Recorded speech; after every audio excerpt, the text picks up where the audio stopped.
नमस्कार।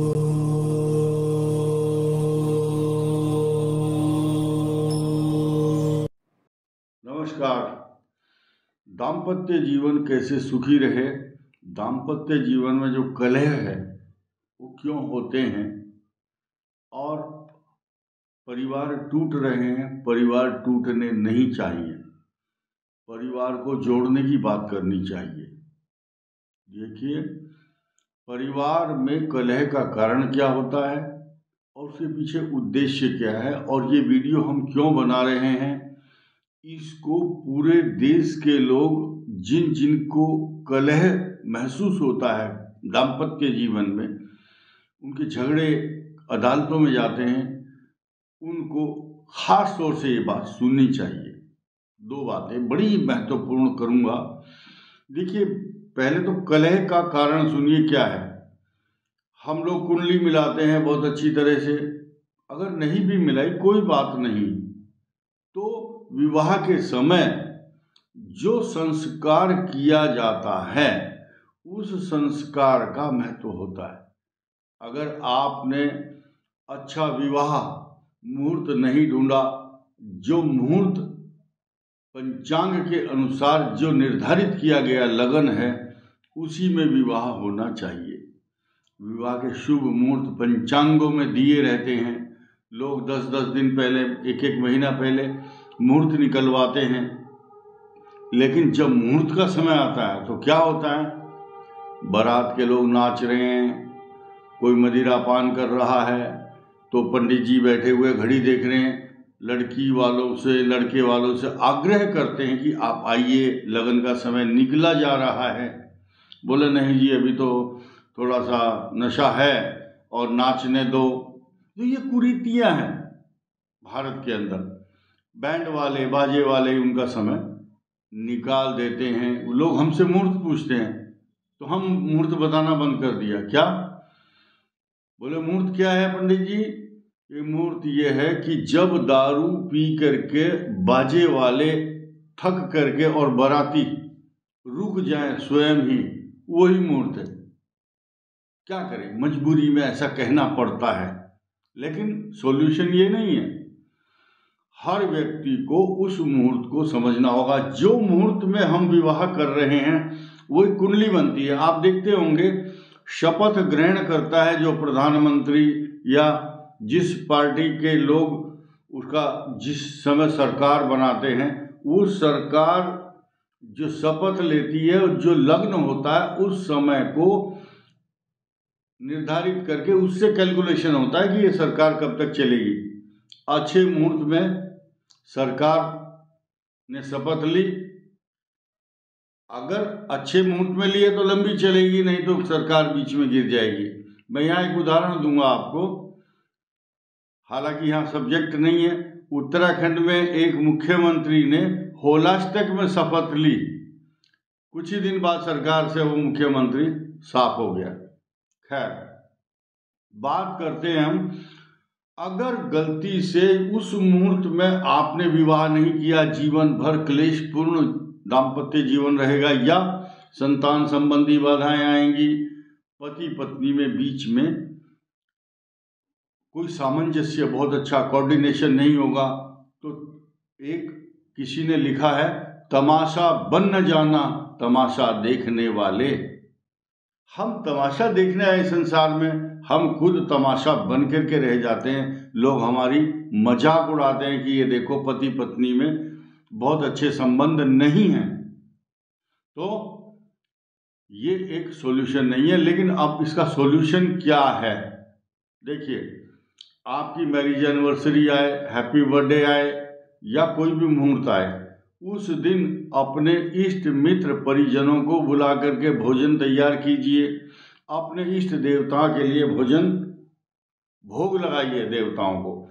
और जो सही मुहूर्त है, स्थिर लगन है, शुभ ग्रहों का शुभ मुहूर्त हो, उस दिन चौमुखा दीपक जला करके घर के चौक में ऊपर एक मंडप सजाया जाए, यानी कि एक चादर ऊपर होनी चाहिए, चादर अवश्य हो, और 4 परिक्रमा करें।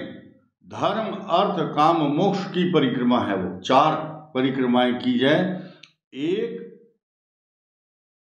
एक बार वर आगे होगा, वर का मतलब मेल, पुरुष आगे होगा, 3 बार स्त्री आगे होगी। शास्त्र यही कहता है। आप लोगों को एक भ्रम दिमाग में से निकाल दूं, लोग बोलते हैं कि 7 फेरे होते हैं। कभी नहीं होते 7 फेरे। फेरे सिर्फ 4 होते हैं और वो शास्त्रों में 4 ही लिखे हैं। संस्कार विधि, जो संस्कार की पद्धति है, विवाह की पद्धति है, उसमें आप देखिए, पढ़िए। तो जबरदस्ती लोग बात कराते हैं, बोले 7 फेरे लो जी। 7 वाक्य हैं। कन्या सप्तवाक्यानि, वर वाक्यम चतुष्टयम, वर के 4 वाक्य हैं। तो सही मुहूर्त में विवाह ना होना भी एक कलह का कारण होता है, और गलत मुहूर्त में जब विवाह होगा तो जैसा बीज बोओगे, जिस मुहूर्त में जैसा काम करोगे, वैसा ही फल मिलेगा। बीज बोए बबूल का तो आम कहाँ से आए। तो इसमें क्या है, विवाह का मुहूर्त निर्धारित हो, भद्रा नहीं होनी चाहिए, मृत्यु बाण ना हो। मृत्यु बाण शब्द कहाँ से आया? सूर्य की डिग्री होती है, सूर्य 1 डिग्री का होगा, 2 का, 3 का, 30 डिग्री होती है। जो अंतिम डिग्रियां होती हैं उसमें मृत्यु बाण भी आता है। मृत्यु बाण वाली मुहूर्त में जो व्यक्ति विवाह करता है, उनमें से एक हस्बैंड वाइफ कोई सुसाइड कर लेता है, या एक पार्टनर जो होता है वो साइलेंट हो जाता है, यानी कि एक दूसरे में कोऑर्डिनेशन बहुत अच्छा नहीं बन पाता। तो आज इस बात की गंभीरता को समझते हुए जिन जिन के झगड़े मुकदमे चल रहे हैं, वो उसको विड्रॉ करें। विड्रॉ करने के बाद आपसी सहमति बनाएं। उनके माता पिता उनको अपनी ईगो छोड़ करके एक दूसरे को फोन करके ये काम जो विधि मैंने बताई है उस पर काम करें। कुछ संस्थाएं आज भारत के अंदर, पूना में मैंने देखा है, एक संस्था है, वो काम करती है इस काम के लिए। जो फैक्ट्री का मालिक है, उसके जो मजदूर हैं, अगर उन्होंने हड़ताल कर दी तो उनके बीच में समझौता कराने के लिए एक मीटिंग बुलाई जाएगी, काउंसलिंग होगी, दोनों को समझाया जाएगा, फैसला हो जाएगा। ठीक इसी प्रकार वहाँ एक निर्धारित किया जाता है, एक दिन पति और पत्नी के बीच में जो झगड़े हो रहे हैं उन सबको वहाँ बुलाया जाता है। सब आते हैं और वो झगड़े वहीं निपटा दिए जाते हैं। तो रिलीजियसली एक बहाना हमने ढूंढा है कि इसी बहाने से आप लोग मिलें और आपके बीच में जो मन मुटाव है वो दूर करें। इसके लिए अच्छे मुहूर्त में आप ये प्रक्रिया जो मैंने बताई है उसको अपनाएंगे तो आपका कार्य सिद्ध होगा। आपकी फैमिली लाइफ, मैरिज लाइफ बहुत बहुत सुखी रहेगी। इसी शुभकामना के साथ मैं आपको ये बात बता करके एक बात और बताना चाहूँगा। इस संसार के अंदर 2 ऐसे यंत्र हैं टेलर के पास होते हैं। टेलर का मतलब दर्जी, जो आपके कपड़े सिलता है। तो एक तो होता है कैंची, जिसे कपड़े को काट करके 2 हिस्से करता है। एक होती है सुई। आपने देखा होगा सुई टेलर क्या करता है, या तो पॉकेट के पास लगाता है, या कॉलर के अंदर, या अपनी बाजू में यहाँ। और कैंची को कहाँ रखता है? जिस गद्दी के ऊपर वो बैठता है उसे कैंची को नीचे दबा कर रखता है। यानी कि इस संसार में पति पत्नी के बीच में जो दरार पैदा करता है, चाहे उनके निकट संबंधी हो या कोई और हो, ऐसे व्यक्ति को समाज नकार देता है। और जो जोड़ने का काम करती है सुई, उसको लोग बाग गले लगा देते हैं, बाहों में भर लेते हैं, या हृदय से लगाते हैं, या गले से लगा लेते हैं। तो जो आदमी गले से लगने का काम करता है, वो जोड़ने का काम कर रहा है, उनको साधुवाद।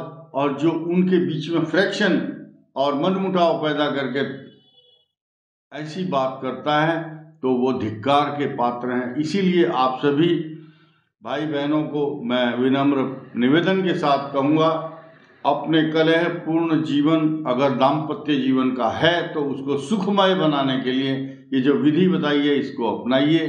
धन्यवाद, नमस्कार।